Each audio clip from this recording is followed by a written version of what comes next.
Hi guys, welcome back to my channel. In today's video, I'm going to be talking about my eyebrows. Everyone has been struggling with their eyebrows in the pandemic. I'm the same. I do not have the guts to go out and get them done. So over the last year and a half or so, I've tried like 35 different ways to make my life easier and to do my brows. And that's one of the big reasons why I don't do brows on camera, is because I don't have a set method, and also it's annoying. It's annoying to spend so much time just doing my brows. Who even cares, right? So in today's video, I'm going to show you the latest thing that I've been doing with my brows, because it's just such a game changer. I have been doing soap brows. So obviously, this is not how they come. This is an empty compact from Maybelline Fit Me powder, and I just put some soap in this. I'm going to be talking about how I do my brows the soap brow way, and I'm also going to be talking about making your own DIY soap brow kit. So let's get started.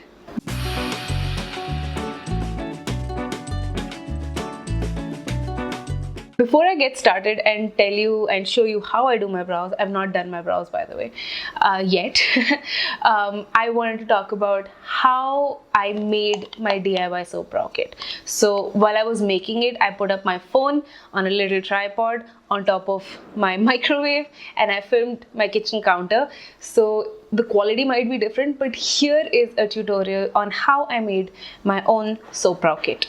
All you really need is some tin or a compact like this, any small container with a lid, hopefully metal, not plastic, either metal or glass, because it's going to handle really hot stuff. You're also going to need some sort of clear soap. My preference was pear soap because you can melt it, and that was important to me. I did not want to use a bar of soap because it gets really messy. So I just cut up a small piece of my pear soap. I put it in a glass container in the microwave, melted it down, and just poured it into this. The compact took maybe 15 minutes to dry fully, and I was ready. Now I have a clean, mess-free soap brow kit right here, which I can travel with really easily, and it's going to last me for a very, very long time. And I don't have to bother with the bar of soap. I have the bar of soap waiting around. I can bathe with it if I want. I can share it with others if I want. It's waiting, and it's probably going to last me years. And this whole thing took what, 40 bucks? 20 bucks? I don't even remember how much the pear soap costs, because I had it sitting around in the house. I didn't have to make a special purchase. This also, I happen to have it sitting around in the house. You can use any little tin container. You can use anything you want. Just get yourself a container. And you know what? I'm a little extra, so I did this. You don't have to. You can straight up go ahead, put your soap in a closable soap dish with a lid. You don't want to do that, you can totally put it in a plastic bag, like a Ziploc bag. A lot of people do that.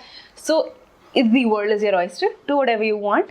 Just get your soap ready. For today's tutorial, normally I do this at the sink.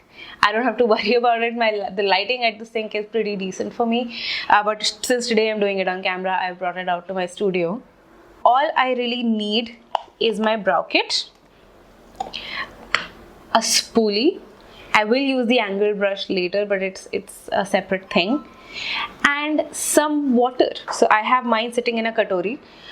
You can use a spray, you can use setting spray if you want, just anything that you can use to wet the soap.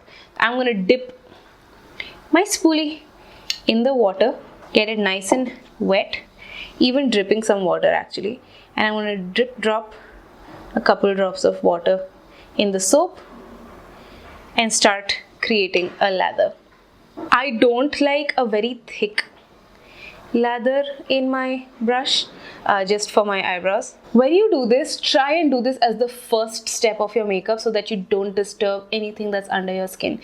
I don't even actually have sunscreen on, because the sunscreen that I have, it's not water resistant. It starts to run and turn white when water touches it. So I do my brows even before I do my sunscreen. and then of course I avoid the eyebrows and go ahead and do my sunscreen and the rest of my makeup. It's just dampened. I don't develop a lot of lather. I don't want thick paste to work with. I just want to kind of coat my spoolie with a little bit of soap and let's start working. I've already shaped my brows, but if I don't, I do that with my soap brows as well. So first thing I will do is I will start brushing the hair up. And it is a weird thing right in the beginning. For me at least it was, to have soap in my brows. It felt kind of crunchy. I used too much product, but eventually I learned what works for me in my brows. As you can see, I don't have very thick bushy brows, but it's not like I don't have any hair. So I'll gently be working it, and then I will start to lay the hair the way I like them. So I want them to lay pretty flat on the top but still be standing up. And essentially what you're doing is you're doing the brow gel step first. I'm treating it like a clear brow gel. At this point, if I feel like a hair is growing too long in either direction, pointing down too much, pointing up too much, I will take a pair of scissors and trim it so that I get the shape that I want, and I will let this dry, move on to the other brow.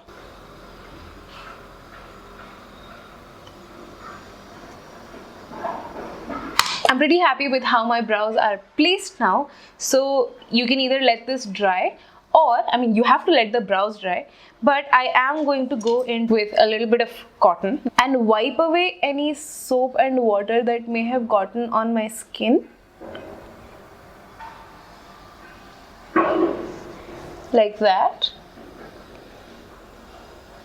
This also helps the top of the brow kind of sit a little straighter. And now all you've got to do is wait for it to dry before you can go back in and fill sparse places with either a powder or a pomade. In my experience, a pencil doesn't work very well, so I'm going to be using a powder. But we will let this dry and I will be right back. Okay, so my soap brows, the soap in my brows is dry, and I've actually gone ahead and done my sunscreen, carefully avoiding the brow area. And while my sunscreen settles in and I get around to my makeup, this is the time where I typically do the coloring in of my brows. I don't actually own any brow powder. Maybe now it's time I invest in a brow powder. But till that time comes, I'm going to go in to my Etude House Face Shading Powder in the shade 01. This is the color that I use to contour, and it just so happens to work for my brows. I'm going in with the same brush that I was using. I used the spoolie. Now I'm going to use the angled side of this brush. You know, I love this brush. When I got this, I didn't think I would get any use out of it, but now it's my favorite liner brush and it's my favorite brow brush. It's my only brow brush. I'm just going to go pick up some product on the very tip, dab off the excess,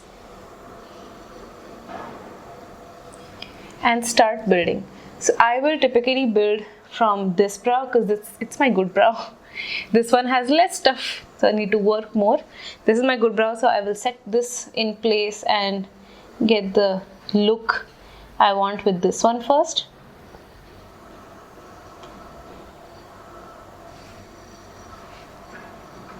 And then I will duplicate it on the other eye. This might be a long video for just brows, but that's actually how long it takes me to do my brows. Not even counting the time that you need to give for the stuff to dry. So I'm not going to be trimming too much of this tutorial out. I'm going to let this actually show you how long it takes.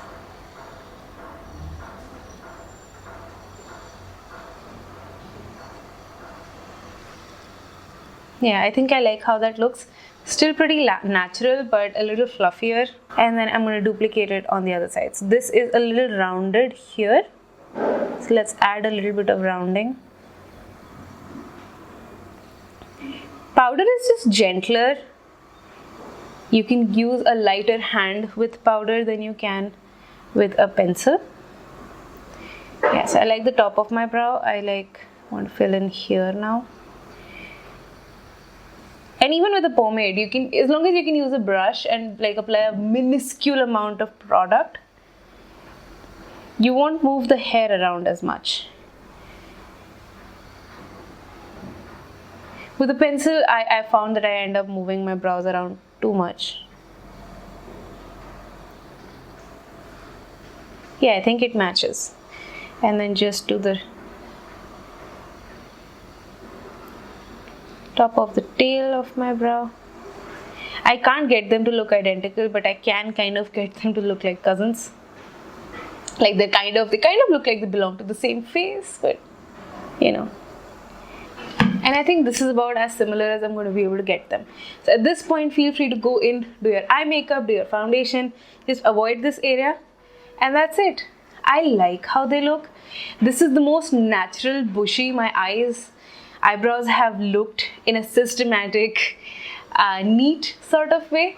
If I let my eyebrows grow out, yes, they look bushy, but I also get a unibrow and I get like hair to like right here. It's not pretty. I don't have nice eyebrows, but I do have not terrible eyebrows, and this is what I can do with them today. If I ever change up my brow routine, I will put it up on YouTube, but as of now, how do we like them? I really like it. I hope you enjoyed this video. I'm going to be shooting a lot more videos today, but I hope you enjoyed this. And if you did, give this a big thumbs up, subscribe to my channel, follow me on all of my social media, and I will see you in my next one.